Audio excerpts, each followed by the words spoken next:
The movie opens with Ryan singing karaoke to Justin in a pizza place. After the song, Justin explains that he's depressed that they're both 30-year-old losers living in LA, and maybe it's time to go back to Ohio. Ryan doesn't work, and Justin is unhappy in his job as an assistant for a video game developer. Justin also has a crush on the waitress Josie, but is too scared to talk to her. The two head out to a dance club, where they're ignored by everyone. They leave, and Ryan's junker, named Camaro, dies out front, after the valet brings it up. Everyone in line is laughing at them. The large SUV behind them is beeping and flashing its lights. Finally, Ryan gets it started, and pulls out, as the SUV whips past. The vehicles collide. Ryan gets out, and starts to yell at the people in the SUV. Everyone inside the SUV looks like Albanian mafia.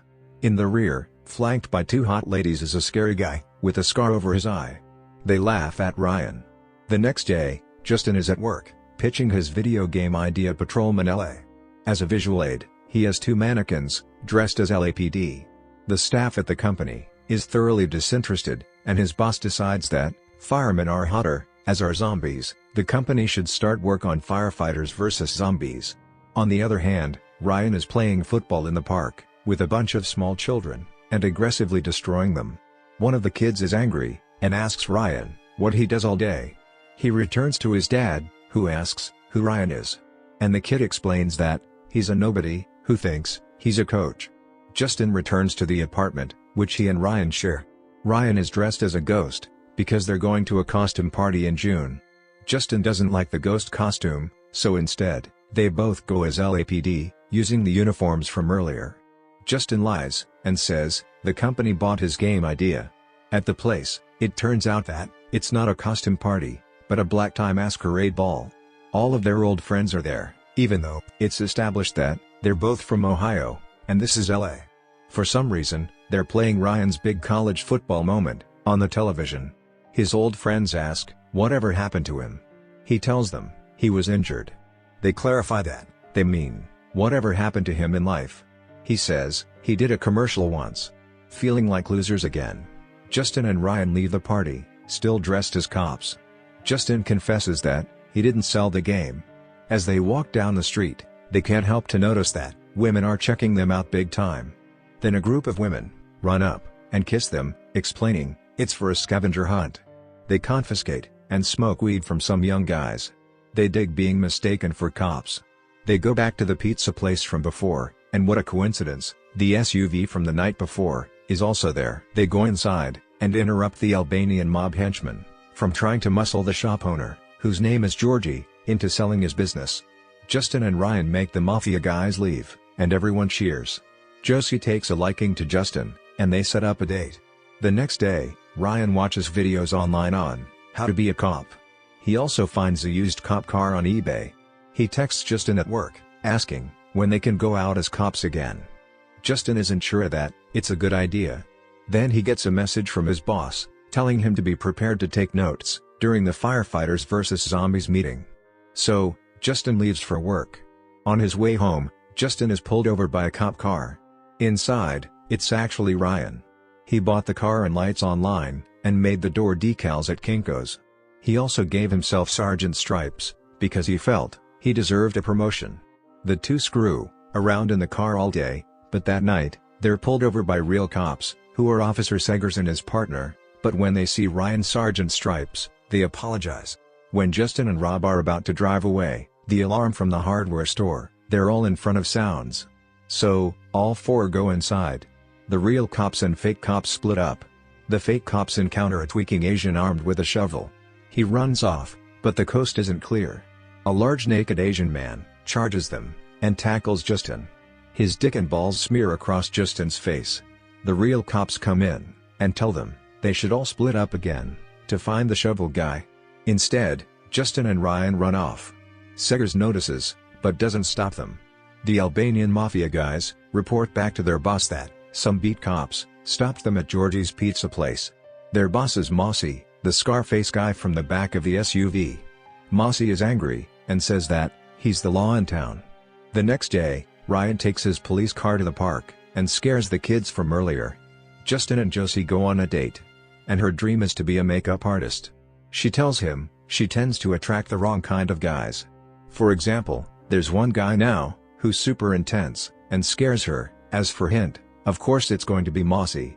He tries to tell her that he's not really a cop, but she takes off her top, and he's rendered speechless. Outside, henchmen in the SUV watch everything through the window.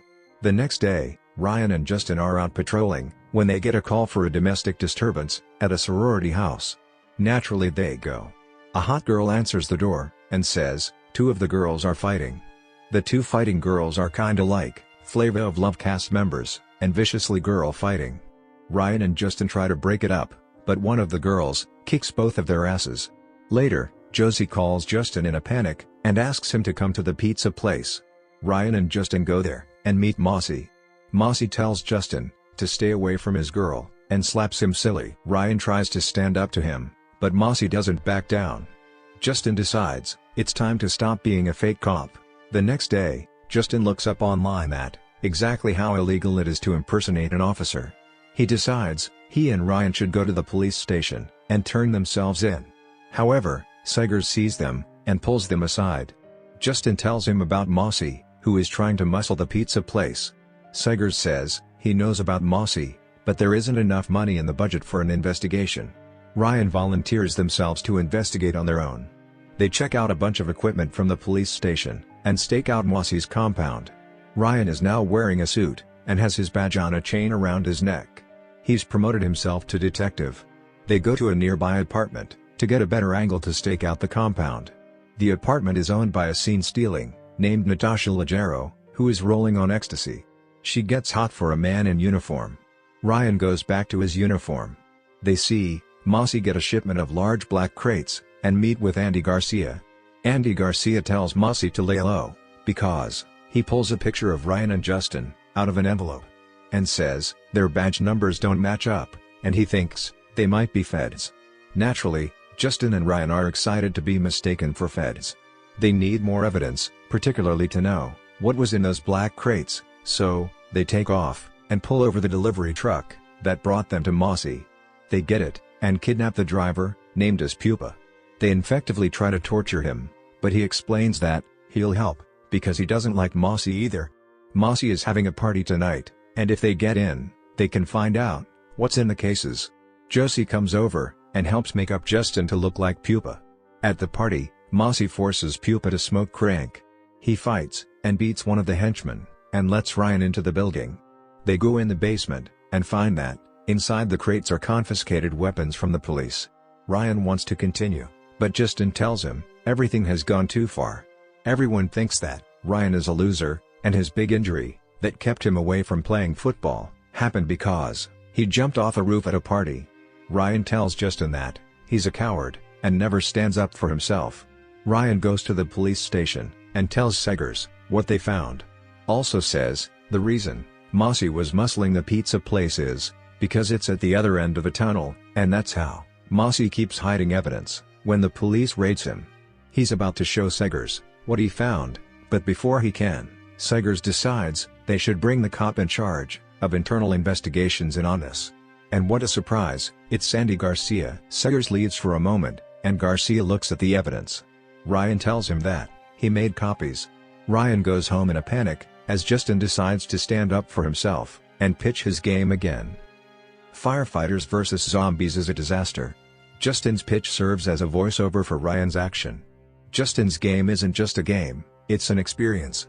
It lets you feel the intensity and action of being a real cop and in a firefight. Ryan goes home, and it looks clear, but when he turns around, he's shot in the chest with a shotgun. Luckily, it's a Hollywood shotgun, and he's wearing a Hollywood vest, because instead of killing him, it just blows him out the window and onto the dumpster below. He runs, as he's being shot by the mafia. A crooked cop crashes Justin's pitch, and a shootout starts up. Justin runs away, and his boss says, "Now that's a pitch. Let's make that game." The mafia kidnaps Ryan. Mossy calls Justin, and tells him to come, or Ryan is dead. Justin calls Segers, and comes clean about everything. In the basement of the compound, Mossy and Garcia torture Ryan. Justin sneaks in through the basement of the pizza place, coming clean to Josie on the way. Riggle shows up, as Mossy and Garcia is going to get rid of him. Before he's out of earshot though, he hears Ryan telling Mossy that Garcia is going to kill him too, to cover up all loose ends. Garcia goes back to kill Ryan, but Mossy kills Garcia instead. Justin hears the gunshot, and runs to the rescue. He doesn't have a gun though. Luckily Seghers does, and he's also on the scene. He shoots one of the henchmen, prompting Mossy and the rest to run off. Seghers is going to give chase, but first tells Justin and Ryan to leave, because a police outfit isn't a costume, it's a uniform. They decide they have to cover Seghers' back, so they grab some of the stolen weapons, and go to help. They're not good at it, and it looks like Seghers is down, so they run away. Mossy chases them, shoots Justin, and fights Ryan. Justin grabs the gun, and tries to shoot Mossy, but accidentally shoots Ryan instead. Before Mossy can kill them, Seghers shows up, kills Mossy, and saves the day. He lets Justin and Ryan go, and doesn't turn them in. Justin's game, now called Brothers in Blue, is a hit. Ryan becomes a cop for real. Justin asks Josie for a chance to start over, and they kiss. Over the end credits, there are various scenes of Ryan and Justin acting inappropriately while dressed as cops. And from here friends, I'm done with this action comedy masterpiece recap. I hope you guys enjoyed this, so please like, share and subscribe my channel. I'll come back tomorrow. But for them, goodbye.